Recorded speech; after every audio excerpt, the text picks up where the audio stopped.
பிரியமானவர்களே, ஆண்டவர் இயேசுவின் நாமத்தினாலே உங்களை வாழ்த்துகிறேன். இந்த நாளிலே கர்த்தர் நமக்கு தருகிறதான நல் வார்த்தையை உங்களுக்காக நான் வாசிக்கிறேன். ஆமோஸ் தீர்க்கதரிசன புஸ்தகம் 9வது அதிகாரம் 12வது வசனம்.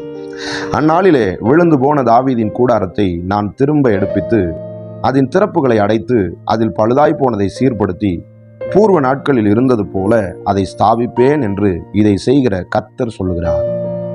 பிரியமானவர்களே, இந்த வாக்கியத்தை கொஞ்சம் கவனிங்க.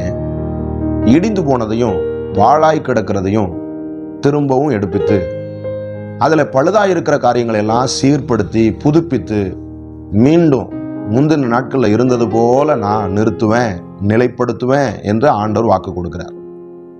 பிரியமானவர்களே, இடிஞ்சு போன ஒரு கட்டிடம், பாழாய் கிடக்கக்கூடியதான ஒரு கட்டிடம், இதை பழுது பார்த்து சரிப்படுத்தி புதிதாக்குகிறத விடவும் அதை முழுவதுமாக அழிச்சிட்டு அந்த இடத்துல புதுசாக ஒரு கட்டிடம் கட்டுறது என்பது மிக மிக எளிமையானது. ஆனால் ஆண்டவரோ, நான் பாழாய் கிடக்கிறத தான் புதுப்பிக்க போகிறேன், அதைத்தான் நான் சரி செய்ய போகிறேன் அப்படின்னு சொல்லி ஆண்டவர் சொல்கிறார். ஏன் ஆண்டவர் இப்படி சொல்கிறாரு? நம்முடைய ஆண்டவர் சிருஷ்டி கர்த்தாவாக இருக்கிறார். கர்த்தருடைய வசனத்தில் நாம் இப்படி வாசிக்கிறோம், முந்தினவைகளை நினைக்க வேண்டாம், பூர்வமானவைகளை சிந்திக்க வேண்டாம், இதோ நான் புதிய காரியத்தை செய்கிறேன். அவர் சிருஷ்டி கர்த்தா என்பதனால எல்லாவற்றையும் புதிதாய் செய்வதற்கு, படைப்பதற்கு அவர் வல்லமை உடையவராக இருக்கிறார்.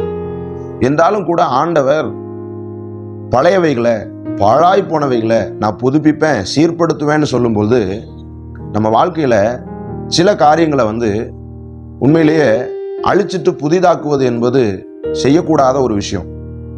இருக்கிறதையே, பாழாய் கிடக்கிறதையே புதுப்பிப்பது, சரி பண்ணுவது தான் சில நேரங்களில் சில விஷயங்களில் அவசியமாக இருக்கக்கூடியதான ஒரு காரியமாக இருக்குது. உதாரணத்துக்கு, ஒருவேளை குடும்ப வாழ்க்கை, கணவன் மனைவி உறவு அப்படிங்கும்போது இந்த உலகம் ஒரு வேளை ஒரு பிரச்சனை வந்துருச்சு அப்படின்னு சொன்னால் அதை இல்லாமாக்கிட்டு புதுசாக ஒன்று உருவாக்கிக்கலாம் அப்படின்னு சொல்லலாம். ஆனால் நம்முடைய ஆண்டவரோ அப்படி ஒருபோதும் வேதத்தில் சொல்லலை. குடும்ப வாழ்க்கையில் ஒரு குழப்பம் வருது, சமாதானம் இல்லாத ஒரு சூழல் வருது அப்படின்னு சொன்னால் அதை சரிப்படுத்துவதாகத்தான் வாக்கு கொடுக்குறார். அப்படித்தான் தேவன் நமக்கு ஆலோசனை சொல்லவும் செய்கிறார். அதனால சில விஷயங்களை முழுவதுமாக இல்லாமாக்கிட்டு புதிதாய் ஆக்குவது அப்படிங்கிறதான காரியத்துக்குள்ள போக முடியாது. அதனால தான் ஆண்டவர் விழுந்து போனதை நான் எடுப்பிப்பேன், பாழாய் போனதை நான் சரிப்படுத்துவேன் அப்படின்னு சொல்லி ஆண்டவர் வாக்கு கொடுக்கிறார். ஒருவேளை இந்த வார்த்தையை கேட்டுக்கொண்டிருக்கும் போது உங்களுடைய குடும்ப வாழ்க்கையோ அல்லது பொருளாதார வாழ்க்கையோ இல்லை என்றால் உங்களுடைய ஆவிக்குரிய வாழ்க்கையோ கூட கலையிலிருந்து காணப்படலாம், சீர்குலைந்து காணப்படலாம். ஏதோ ஒரு காரணத்தினால உங்க வாழ்க்கையில ஒரு வீழ்ச்சி சம்பவிச்சிருச்சு, விழுந்து கிடக்குறீங்க அப்படிங்கிறதான ஒரு நிலைமையில நீங்க இருக்கலாம். ஆனா இன்னைக்கு வாக்கு கொடுக்கிறதான ஆண்டவர் உங்களை மறுபடியும் முந்தின ஸ்தானத்துல நிலைநிறுத்துவதற்கு அவர் வல்லவராக இருக்கிறார்.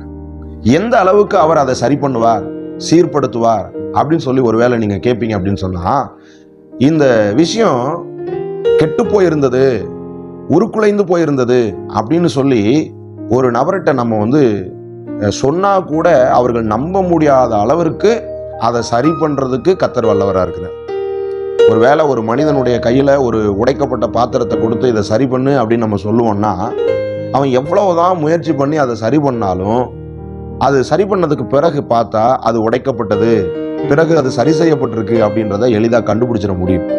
ஆனா கடவுள் சரி செய்யும் போது, நம்மளை படைச்சதான ஆண்டோடைய கரத்துல கொடுத்து அவர் அதை சரி செய்யும் போது, உண்மையிலேயே இது கெட்டு போயிருந்ததா, இந்த காரியத்துல ஒரு மோசமான ஒரு நிலை இருந்துச்சா அப்படின்னு சொல்லி நம்புறதுக்கு முடியாத விதத்துல ஆண்டவர் அதை சரி செய்கிறதுக்கு நல்லவராக இருக்கிறார்.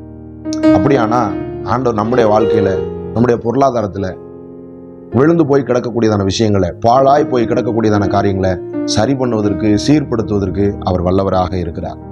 யோபுவுக்கு முன்னிருந்த எல்லாவற்றை பார்க்கலாம் ஆண்டவர் ரெண்டத்தனையாய் கொடுத்து அவனுடைய வாழ்க்கையை அழகுபடுத்தினாராம். அதே மாதிரி உங்க வாழ்க்கையை அழகுபடுத்துறதுக்கு கர்த்தர் வல்லவராக இருக்கிறார். ஆமாங்க, எசேக்கியேல் 36வது அதிகாரத்துடைய 11வது வசனத்துல கூட அப்படித்தான் நம்ம வாசிக்கிறோம். பூர்வ நாட்களில் இருந்தது போல ஆண்டவர் நம்மை ஸ்தாபித்து நமக்கு முந்தின நாட்களில் உண்டாயிருந்த சீரை பார்க்கலும் அதிக நற்சீரை உண்டாக்குவதா வாக்கு பண்ணுகிறார். கர்த்தருடைய வார்த்தையை நம்புங்க. யாராலும் முடியாத ஒரு விஷயம் தேவனால முடியும். தேவன் சீர் செய்ய ஆரம்பிச்சிட்டாருன்னா, ஆண்டவர் ஒரு விஷயத்தை சரி செய்ய ஆரம்பிச்சிட்டார் அப்படின்னு சொன்னா, அதுக்கு பிறகு அந்த மனிதனுடைய வாழ்க்கை மிக அழகானதா, மகிமையானதா மாறும் என்பதில் எந்த சந்தேகமும் இல்லை. கர்த்தர் உங்களோடு இருந்து பெரிய காரியங்களை செய்வாராக. உங்களுக்காக நான் ஜெபிக்கிறேன். எங்கள் அன்பின் பரலோக பிதாவே, உம்முடைய நாமத்தை நாங்கள் உயர்த்துகிறோம். இந்த நாளிலே தேவன் எங்களுக்கு தந்திருக்கிறதான இந்த வாக்கியத்தின்படியே ஆண்டவரே, எங்கள் குடும்பங்களை, எங்களுடைய ஆவிக்குரிய வாழ்வை, எங்களுடைய பொருளாதாரத்திலே சீர்படுத்துவதற்கு ஆண்டவரே, முந்தின நாட்களை இருந்ததை விடவும் அதிக நற்சீர் எங்களுடைய வாழ்க்கையில உண்டாக பண்ணுவதற்கு கர்த்தர் வல்லவராய் இருக்கிறேன். விழுந்து போன தாவீதின் கூடாரத்தை திரும்பவும் எடுப்பித்து கட்டுவேன் என்று வாக்கு பண்ணின எங்களுடைய ஆண்டவர் எங்களுடைய வாழ்க்கையிலே அப்படியே நீர் அவைகளை செய்து முடிக்க போகிறதற்காக உமக்கு ஸ்தோத்திரம். உம்முடைய நாமத்திற்கு ஒரு பெரிய சாட்சியாய் நிறுத்துவீராக. கரத்திலே நாங்கள் ஒப்புக் கொடுக்கிறோம். இயேசு கிறிஸ்துவின் நல்ல நாமத்தில் நாங்கள் வேண்டுகிறோம் பிதாவே. ஆமேன், ஆமேன். Praise the lord. God bless you.